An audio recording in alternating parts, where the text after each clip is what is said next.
Isuk-isuk sarapan jeung goreng laba-laba. Tuluy sorena dahar nikmat jeung sambal peuting selong.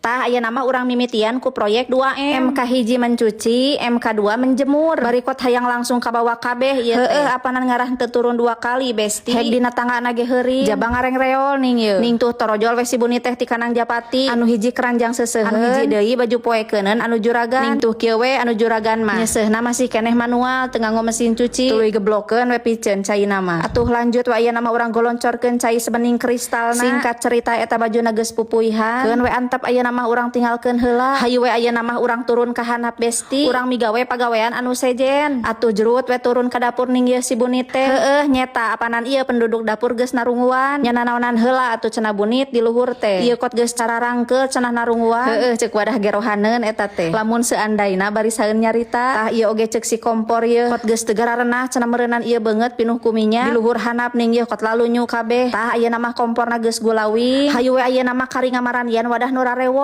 Tring tuh geus gareulis we ayeuna mah karase. Tah ayeuna mah si Buni teh moal nyangu besti. Kulantaran ieu sangu poe kot muncugug ning ieu. Urang ngahaneutkeun we ayeuna mah. Ieu teh sesa kamari ti balong besti. Loba teuing nyanguna. Ayeuna teh rencana erek balang siar pesenan bapa. Heueuh pusaka hiji-hijina teh besti. Tapi samemeh ngencar urang ngajejelan heula beuteung. Ngarah jongjon ngarah henteu bebeledagan di jalan. Tah ieu si Bunit erek nyieun goreng laba-laba cenah. Heueuh bala-bala besti. Aya engkol sajenil ieu teh. Aya wortel sajelepeng. Nya geus we cekeng teh lebar. Urang pula sara we urang jadikeun dengan sangu. Lumayan pan jadi aya keur sarapan. Tah tuluy we digulah galeh kabeh bahanna. Singkat cerita caina geus asap. Tuh sangu ge geus bulenek meunangakeun. Atuh hayu we urang gejeburkeun ayeuna mah eta adonan teh. Ngarah tereh asak, ngarah tereh dihuapkeun. Ning yeuh lumayan we ari barang jieun ku sorangan mah. Modal bahan susah sesa. Jadi we opieun ning yeuh jaba loba. Dikersakeun ku pohona besti tengah hurungkeun kamera. Kalah kot geus beak we ning yeuh sarapanna ge. Alhamdulillah beuteung geus beres di eusian. Hayu we ayeuna mah urang balang siar teh besti. Seperti biasa dibaturan ku si bungsu tukang ngajingjing kerese. Bako beres, lanjut kana pinang banang, lanjut deui kanu amis jeung buah-buahan. Singkat cerita we balanyana geus beres. Teu kararuat besti hareudang ieu. Tempo di luhur langit kot bersih kitu. Jeung hayang cicing di hareup cenah bebenyit teh. Heueuh bae cekeng teh asal jadi tripod we ning tah. Alhamdulillah geus nepi deui di rorompok. Singkat cerita ieu geus nepi di waktu sore. Atuh geuningan beuteung teh geus karasa lapar deui besti. Tah tadi ti pasar teh meuli selong sabeungkeut. Dakot kacipta cekeng teh hayang rujak selong heg jeung goreng asin. Ning ieu heg can boga paranti rujak rajekna ge. Keun bae we lah dina ieu we nu aya. Coet batu warisan ieu teh besti. Saksi bisu kenangan dulu. Sewaktu kebahagiaan masih utuh. Heueuh basa baheula besti. Basa keur pusaka kahirupan kumplit keneh. Ngarujak selongna geus beres. Tuluy we gajelengkeun eta si lauk pangsetna. Bolak-balik asak we ning ieu. Tah goreng tahuna ge ngiluan asap. Alhamdulillah konser dari awal sampai akhir sudah beres.